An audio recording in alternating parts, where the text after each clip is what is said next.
Ankleshwar public school ખાતે ચિત્ર અને વિજ્ઞાન પ્રદર્શન યોજાયું હતું। અંકલેશ્વર પબ્લિક સ્કૂલ ખાતે મંગળવારના તારીખ 28ના રોજ વિજ્ઞાન અને ચિત્ર પ્રદર્શન યોજાયું, જેમાં 2024ના વર્ષ માટે વિકસિત ભારત માટે સ્વદેશી ટેકનોલોજીની થીમ પર વિજ્ઞાન દિવસની ઉજવણી કરવામાં આવી હતી।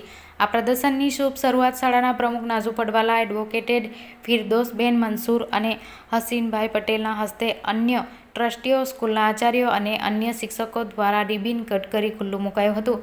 ધોરણ 6 થી 9ના વિદ્યાર્થીઓને વિજ્ઞાનના શિક્ષકોના માર્ગદર્શન હેઠળ વિજ્ઞાન પ્રત્યેનો અભિગમ કેળવવા અવનવા મોડેલના પ્રયોગ રજૂ કર્યા હતા।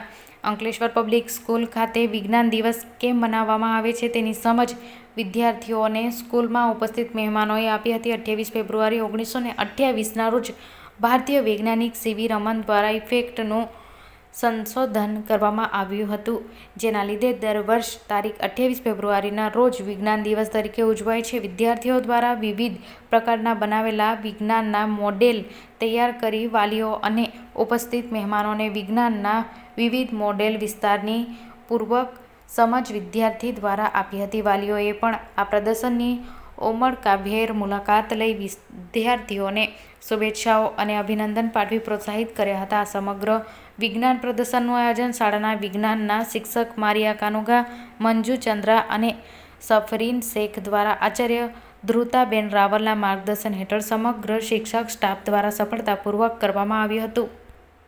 આજે સ્કૂલમાં આવીને બધું જોઈને હું એટલી એપ્રિશિએટ થઈ છું। મને 8 વર્ષથી આ સ્કૂલને આજે ખબર પડી કે નાજુભાઈની સ્કૂલ આટલી સરસ છે, ઇંગ્લિશ મીડિયમ છે એવું પણ ખબર નથી। જોઈને મને ઘણી બધી પ્રેરણા મળી। અમે પણ ઝઘડિયામાં એક નાનું ગામડું છે, તાલુકા પ્લેસ છે, પણ ત્યાં અમે બાલમંદિરથી લઈને એસએસસી સુધીની શાળા ચલાવીએ છીએ, પણ એકદમ બેકવર્ડ ઇલાકો અમારો। એટલે આજે મેં આ બધું જોઈને મને એક નવી પ્રેરણા જાગી, મને નવું મતલબ મગજમાં ખ્યાલ આવ્યો કે ખરેખર નાજુભાઈ એક નવું સ્કૂલ બનાવી છે, અમારે બી કંઈક આ જોઈને કંઈક કરવું જોઈએ એવું મને સતત કારની બેઠી થાય એવો વિચાર સતાવે। અમે પછાત વિસ્તારમાં છીએ એટલે ગરીબ બાળકો છે, કોઈ ફી બી આપતું નથી, હોસ્ટેલ છે, એમને મફત ખાવાનું, મફત કપડાં, ઘણું બધું ફ્રી, ફી પણ લેતા નથી।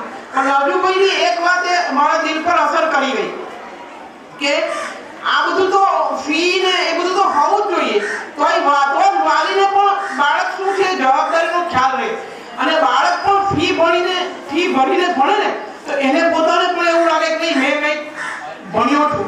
બાકી પછી કોઈ કિંમત નથી કરતું, જ્યારે મફત ચોપડા મળી જાય, મફત કપડાં મળી જાય, વગર ફીએ ભણવાનું। આજે મને એવો અહેસાસ થયો કે બાળકોને કોઈ કિંમત નથી હોતી, પછી એ ભણેલાની બી નથી હોતી।